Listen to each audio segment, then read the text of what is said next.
what is happening, guys, and welcome to part 2 of the Mustang review. Now, I'm flying around the Mustang Alpha, obviously. That's the one that we were reviewing. I don't have any of the other ones, but, you know, this will do for now because it's kind of like the base ship.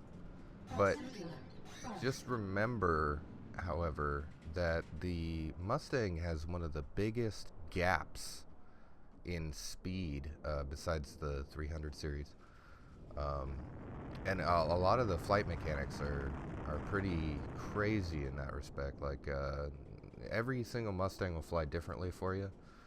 This is just going to be on the Mustang Alpha just because it's the only one I have. But yeah, so let's get started.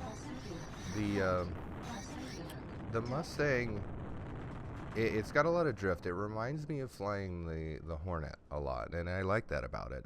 It's got some drift. I'm used to flying the Hornet around, but there's a few issues that you should be noted of. Like the Hornet, if you slide left or right, it's not going to have as much authority as if you go up and down on a pitch. That's just because those two engines in the back kind of block all thrusters from turning it, and there's not a lot of left and right thrusters. There's a lot of diagonal facing ones, so you don't have a very efficient thruster setup. And which can be a distraction, but it's not really that much of one. You still have all your authority. It's not like the Cutlass where you're sliding all over the place like the Millennium Falcon would if it had no thrusters at all. You know what I mean? Yeah, but overall this ship flies very, very nicely. It's a very smooth ship to fly. I say that because, like, if you're just flying around, I mean, this is a perfect starter. If you're just flying around nice and comfortably, you don't lose any of your authority. Like, the Hornet is not a nice starter ship, but it's not a starter ship in itself. So if you're just lazily flying about, not in combat, this thing will get you wherever you need to go very, very smoothly without any problems.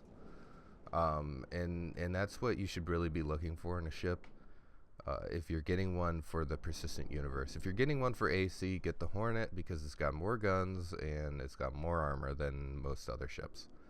I wouldn't say that now with the 1.1.5 update. I think that the Hornet has gotten a major nerf since then, and it slides even more, and it's like a brick on ice. It's pretty ridiculous. Other than that, though, I think the ship flies very nice. If you're going to be doing any kind of turning or fighting, I suggest you bank into the turn. What I mean by that is you roll into the turn and then pull up on the stick. Most of you guys already know that, but you know, it's just a thing that might actually save your life, because if you decide you're gonna do the whole this dealio, look how long it takes for you to return. Now, I'm flying with joystick right now, so I've got a little bit better authority over flight controls and everything like that. But yeah, if you really want to get fancy with it and fly nicely, do a little bit of rudder, a little bit of roll, and you'll get a little bit of authority out of it. But you can tell right there, see, it's sliding. This ship, I love to fly it. Comes with just two guns. I think these are the Omniskis or the laser cannons, I'm not sure. I don't really pay attention that much to the guns that are on it for now because everything is changing constantly. Like this whole review series, I'm not taking anything seriously when it comes to stat pages. I'm reviewing it as is right now, and as the ships change, if there's a major update, I will re-review the ship, see what happens. Like, say if the Hornet got a new thrusters or something, I would review that. This ship, however, reminds me a lot of the TIE Fighter. Simply because two green lasers, but mostly because of the design aesthetic. I feel like they took a lot of the idea behind the TIE Fighter when they designed it. Big open cockpit, the frills on the side. I mean, you don't have like the big hexagons on the side, but it does remind me of a TIE fighter. It looks like it's going to be a cheap ship. Not a lot of shields. Obviously, in AC right now, it can't take a lot of damage. But yeah, I mean, it's nice. The twin engines, everything like that.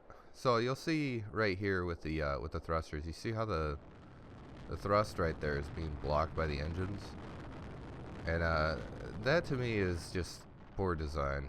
I mean, that's like poor design on the ship designers end, like the lore of the company. Obviously, they pass underneath of it, but it's still, you know, it's still one of those things where it's like, you know, why would you ever do that? That's not a good idea at all. Anyway, that's it for the Mustang. My giveaway has ended now, and congratulations to the winners. Whoever's Mustang this is, I'll crash it into an asteroid just for you. Let's crash this baby into an asteroid. Oh wait, no, we got a laser right here. Woo! And thank you guys for watching. But Fable free.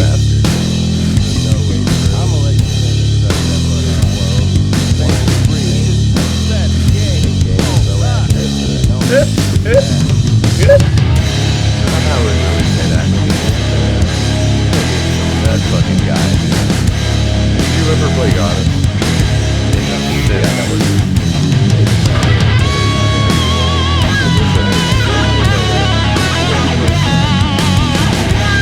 Sucked